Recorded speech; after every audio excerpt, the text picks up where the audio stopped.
São duas coisas diferentes. Depende da utilização que se quer dar. Se as tiro para agências ou editores, seguramente que utiliza cor, pois são pedidas assim, uma vez que se acha que a cor representa melhor a realidade. Mas quando fotografo para meu prazer pessoal ou para as exposições, prefiro mesmo usar o preto e branco. Porquê? Porque julgo que representa melhor o papel da fotografia como transfiguração da realidade e a sua rendição ao modo de ver de cada um. No preto e branco vê com o uso de filtros, que mais lá para a frente veremos em pormenor, podem-se também variar as tonalidades do cinzento, dos elementos individuais da composição. Pensa, sei lá, por exemplo, numa joaninha vermelha sobre uma folha verde. Se for fotografada com filtro vermelho, a joaninha ficará com muita luminosidade e a folha muito escura. Se pelo contrário montar na máquina um filtro verde, ficará a folha mais luminosa e a joaninha ficará com uma tonalidade de cinzento muito mais escura. Mas também aqui se poderá intervir depois, na fase de impressão, em câmara escura, atuando sobre a nitidez, sobre o contraste e sobre ainda as tonalidades de cinzento. De qualquer modo, vê-se que o preto e branco é uma coisa diferente, é um outro mundo, mas aconselhas-me a usá-lo mesmo no digital? Repara, no digital podes definir a função preto e branco a partir do menu e disparar as imagens diretamente a preto e branco e em certas situações até pode ser conveniente, mas se me permites um conselho, acho melhor fazer essa operação na fase de pós-produção, uma vez que na pós-produção podes intervir mais ao pormenor e regulando de forma mais precisa os parâmetros da conversão da imagem da cor para o preto e branco. Portanto, de certeza que vais obter efeitos criativos mais eficazes. De qualquer modo, o assunto da pós-produção virá também numa outra ocasião, não é? Sim, sim, vamos abordá-lo mais à frente. E já que me fizeste esta pergunta, na máquina podes definir também outros parâmetros que dizem respeito também à fotografia e a cores, não só para o Era preto e isso mesmo branco. que ia A perguntar. nitidez, contraste, saturação. Estes parâmetros são configuráveis no menu da máquina e vão permitir-te intervir logo no momento de fotografar, na produção da imagem. Sim. Mas, mesmo nestes casos, na minha opinião, se pretendes obter resultados mais corretos e mais precisos, é melhor fazer uma intervenção na pós-produção, porque o monitor do computador te dá uma melhor visão das imagens do que o display da máquina, e ainda porque, precisamente, existem parâmetros de regulação um pouco mais articulados que te permitem intervir de forma mais eficaz sobre as tuas imagens. Está bem, mas prometes que este assunto de pós-produção vai ser abordado mais adiante? Sim, sim, mais à frente um colega meu vai explicar-te tudo sobre a pós-produção. Espera aí, porque é um colega teu? Porque não tu mesmo? Vai ser um colega meu porque nos próximos dias vou estar um pouco atarefado. Está bem. Ouve lá, e esta argola? Sei que tem a ver com os tipos de exposição, certo? Perfeito, serve precisamente para ajustar os tipos de E exposição. como é que se usa corretamente? Então, é graças a este anel que podemos dar a indicação à máquina sobre qual a função utilizar, ou seja, decidir como definir o tempo e o diafragma.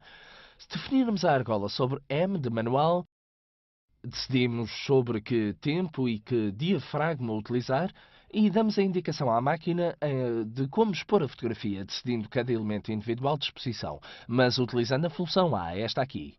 O que significa o A? Significa aperture. Espera, agora tenho a oportunidade de te ensinar qualquer coisa. Aperture. Diz.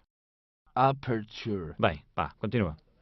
Bem, precisamente a aperture para a abertura do diafragma e graças a esta modalidade podes definir o diafragma e proceder de forma a que a máquina escolha a velocidade mais indicada para as condições de luz existentes no momento. Hum. E depois há esta função indicada com a letra T.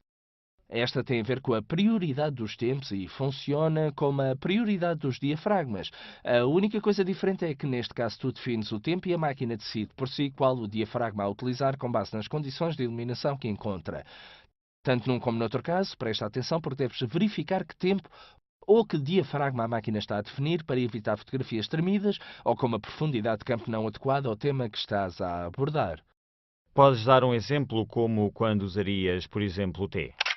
Por exemplo, o teu usaria em situações onde estivesse mais interessado em captar temas em movimento ou quando quisesse estar seguro de que a máquina não se moveria. Então, o tempo é o parâmetro fundamental a definir para obter uma foto correta. Nesse caso, defines o tempo e a máquina escolhe o diafragma independentemente.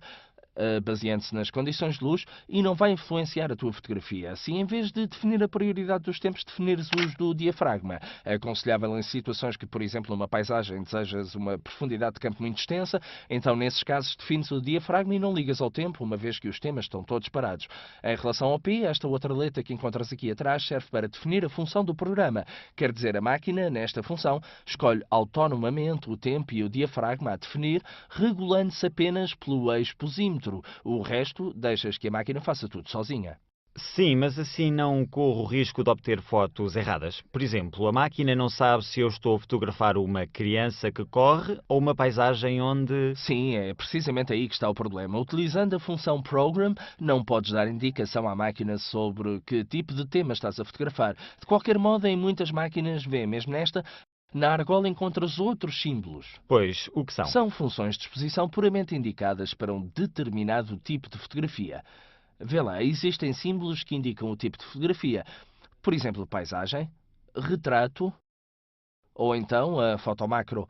E ao definirmos uma destas funções, a máquina vai usar os parâmetros mais adequados àquele tipo de fotografia.